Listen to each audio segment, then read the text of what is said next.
Morning, friends. I hate to be the bearer of bad news on this eve of Thanksgiving, but there was another rampage killing last night. This one in particular at Chesapeake, Virginia, Wal Mart. 7 people, including the suspect, are dead. It's not clear at this point what type of firearm that the killer used. The murders took place in the back of the store. One person was actually found dead, deceased outside the front entrance, which leads me to believe that's where the person went in at.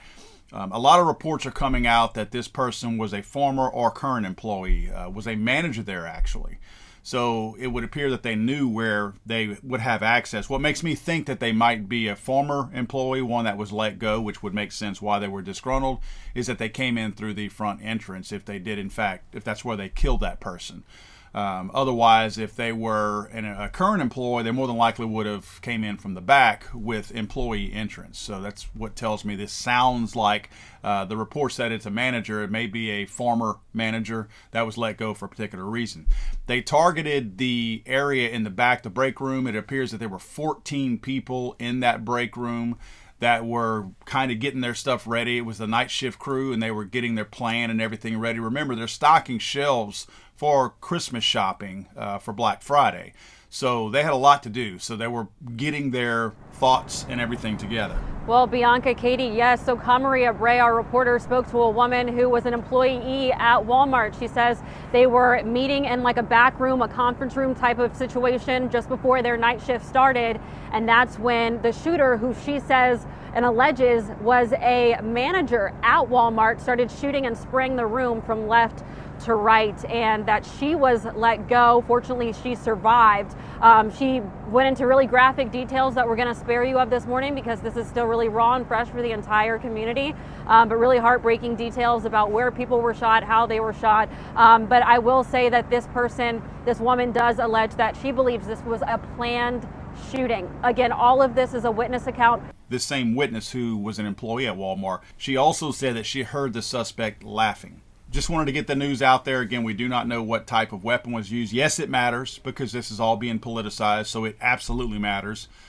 You'll notice that people are killed across this country every single day, and just in the last week, they have pushed 3 of the instances up high. So these types of things are happening all the time, different types of violence across this country. They're not talking much about the one in Idaho. That's still not solved, by the way. The killer is still out there where they used a knife. That one's not important to them. Yeah, you're seeing it on some news media, but other news medias are completely ignoring it.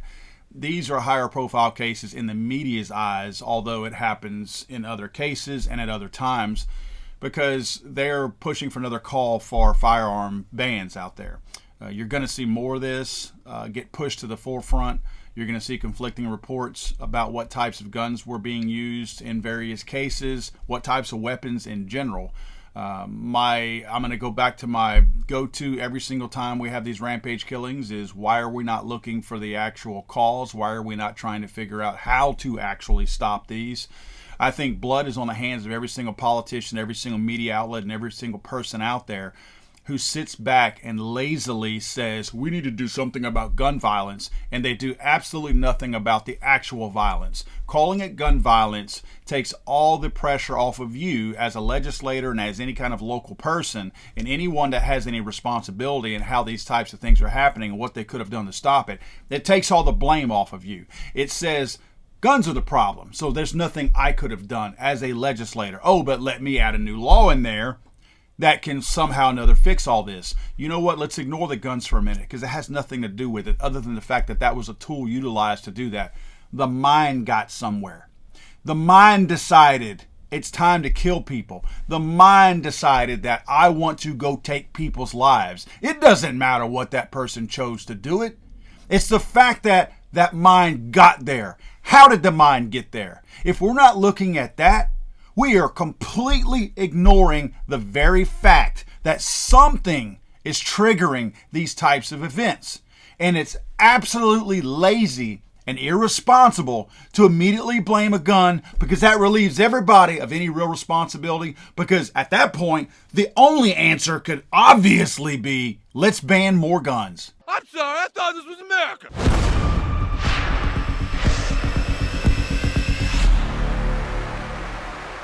He's so